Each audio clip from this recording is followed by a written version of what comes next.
नमस्कार मित्रों। तो गीता दर्शन यात्रा पर आगे बढ़ते हैं क्रम से। एक जिज्ञासा है जो बहुत ही सूक्ष्म है लेकिन बहुत ही गहरी है, सटल है। और सच कहूं ये वही जिज्ञासा है जहां एक सीकर का माइंड एक नए डायमेंशन में प्रवेश करता है। अर्जुन जैसे प्रश्न करता है वैसे ही ये एक प्रश्न हो सकता है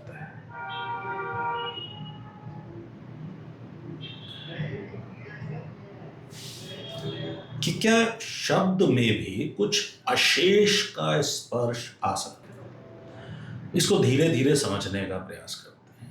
मैं जब कहता हूं कि गीता एक मनः शास्त्र है, एक साइकोलॉजी का ग्रंथ, तो इसका मतलब ये बिल्कुल नहीं है कि गीता सिर्फ माइंड तक सीमित, और ये भी नहीं है कि गीता में स्पिरिचुअलिटी का कोई स्पर्श नहीं, बल्कि असल में देखा जाए तो बात कुछ और। समझने के लिए एक छोटे से एग्जाम्पल से, एक सूक्ष्म एग्जाम्पल से बात को पकड़ने का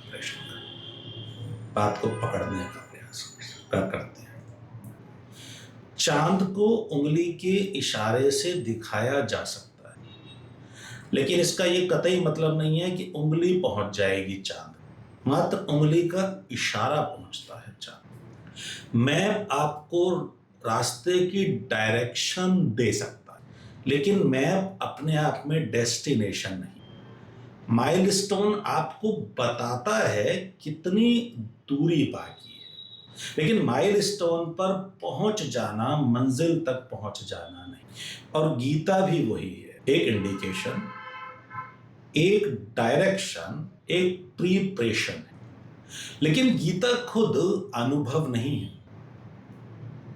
यह समझना बहुत जरूरी है, क्योंकि यहीं पर बहुत लोग गलती कर जाते। शब्द को सत्य समझ लेते हैं और संकेत को डेस्टिनेशन मान लेते। अब सवाल ये उठता है, ऐसा क्यों है?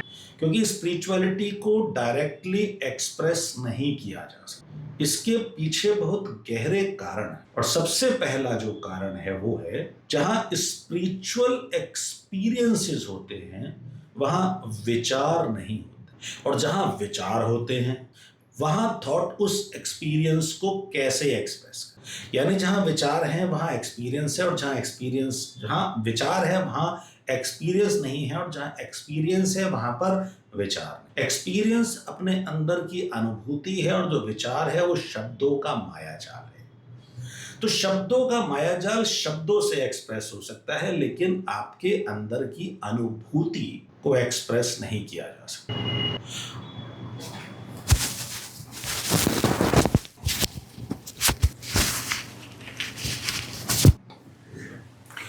तो अनुभूति को विचारों में एक्सप्रेस नहीं किया जा सकता। जैसे कि चाय को या रसगुल्ले के स्वाद को शब्दों से आप बखान नहीं कर सकते, सिर्फ उसका अनुभव कर सकते। और ऐसे ही स्पिरिचुअलिटी है, अध्यात्म है, जिसका अनुभव किया जा सकता है लेकिन शब्दों से एक्सप्रेस नहीं किया जा सकता। जरा सोचिएगा, जो चीज़ आपके साथ हो रही हो और आप उस वक्त कॉन्शियस ही ना हो, बाद में आप उसको एग्जैक्ट कैसे बताएंगे कि आपने क्या अनुभव किया है। जैसे किसी दिन जब बहुत बढ़िया नींद आती है तो सुबह उठ के बस हम यही कह सकते हैं कि बहुत बढ़िया नींद आई आज, लेकिन उस नींद में क्या हुआ उसको एक्सप्रेस नहीं किया जा सकता। और यहाँ तो बात और भी आगे की है। यहाँ नोअर ही डिसॉल्व हो जाता है, वहां कोई विटनेस भी नहीं बचता जो बाद में आकर आपको रिपोर्ट दे सके कि मैंने क्या देखा। इसलिए उपनिषद भी कहते हैं कि इसको बखान नहीं किया जा सकता, और उपनिषद कहते कहते रुक जाते हैं नेति नेति। बस वो ये कह पाते हैं कि ये भी नहीं और वो भी नहीं। उनके पास शब्द नहीं है, सिर्फ इतना कह सकते हैं कि जो कुछ भी तुम कह सकते हो वो नहीं, तो फिर आखिर है कि वही जो कहने से परे है। बुद्ध ने तो इसको और एक्सट्रीम तक ले गए थे और कहा, उन्होंने कुछ प्रश्न पूछने पर ही रोक लगा दी। भगवान बुद्ध ने 11 प्रश्नों को पूछने पर ही रोक लगा दी थी। क्यों? क्योंकि उन्होंने कहा अगर मैं जवाब ना दूं तुम्हें लगेगा मैं जानता नहीं, और अगर जवाब दे दूं तो सत्य का अपमान हो जाए। तो उन्होंने कहा मत पूछो, मुझे मुश्किल में मत डालो। ये जो साइलेंस है, ये जो इग्नोरेंस का नहीं है, ये ट्रांसेंडेंस का साइलेंस है। लाओ त्सु ने भी वही कहा, जो कहा जा सकता है वो सत्य नहीं है, और जो सत्य है वो कहा नहीं जा सकता। और फिर भी उन्होंने किताब लिखी। क्यों? क्योंकि इंसान बिना संकेत के समझ नहीं पाता, इसलिए संकेत दिए गए, लेकिन संकेत को सत्य मत समझ लेना। अब एक और सुंदर एक एग्जाम्पल है। फकीरों ने कहा है कि अध्यात्म गूंगे का गुण है, गुड़, जिसे गुड़ को खा के अनुभव तो किया जा सकता है लेकिन उसका बखान नहीं किया जा सकता। तब फकीरों ने कहा है कि अध्यात्म गूंगे का गुड़ है। गूंगा गुड़ का स्वाद जानता है लेकिन बता नहीं सकता। आप सोचते हो आप बता सकते हो, तो ट्राई करके देखना कभी। अगर मैं आपसे कहूं गुड़ का टेस्ट एग्जैक्ट डिफाइन करो, तो कैसे करोगे? क्या करोगे आप उस टाइम? कैसे बताओगे आप उसको? आप ज्यादा से ज्यादा ये कह सकते हो थोड़ा मीठा, थोड़ा अर्दी, थोड़ा सॉफ्ट, लेकिन ये डिस्क्रिप्शन कभी रियल टेस्ट नहीं बने। इसीलिए आप क्या क्या करते हो? गुड़ हाथ में देते हो सामने वाले के, और कहते हो कि खुद चख के इसको देख लो।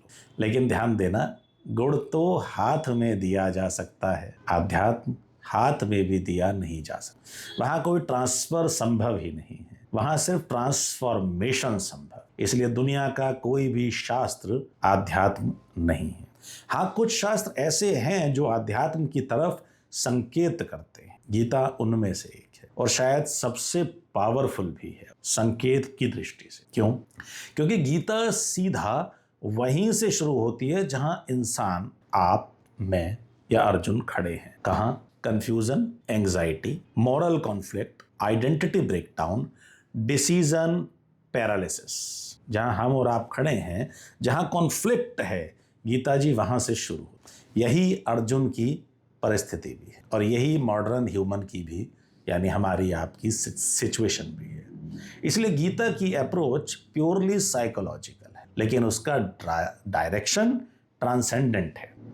ये बहुत रेयर कॉम्बिनेशन है। साइंस ऑफ माइंड, मन का विज्ञान है, पॉइंटिंग बियॉन्ड माइंड।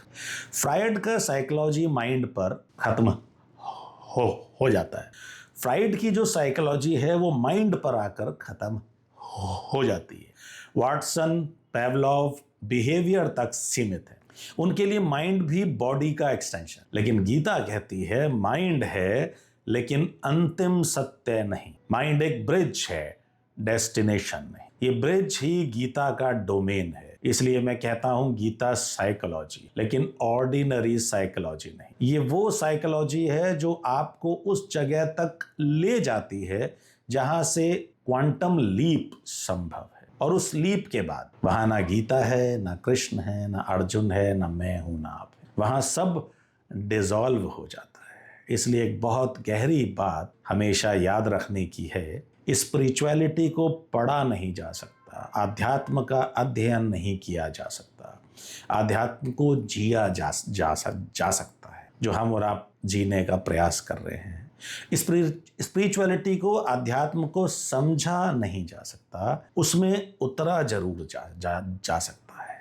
स्पिरिचुअलिटी को प्रूव नहीं किया जा सकता, लेकिन उसे एक्सपीरियंस किया जा सकता है। और गीता बस इतना ही करती है, आपको उस अनुभव के लिए जी तैयार कर, आपको जगाती है, झंझोड़ती है, आपको पकड़ कर ले जाती है उस दरवाजे तक जहां से आपको कूदना है, जंप लगानी है। और उस कूद का नाम ही अध्यात्म। और यही अंतर है शास्त्र और सत्य में, संकेत और अनुभव में, ज्ञान और बोध। और इसीलिए गीता अमूल्य है, क्योंकि वो आपको शब्दों में बांध कर नहीं रखती, वो आपको शब्दों के पार ले जाने की कोशिश करती है, और वही उसकी असली महिमा है। यही गीता का महात्म है कि वो आपको शब्दों से पार लेके जाती है, उस दरवाजे तक लेके जाती है जहाँ से वो क्वांटम लीप संभव है। कहाँ? अध्यात्म में। अगले एपिसोड तक अपना ख्याल रखिएगा। धन्यवाद।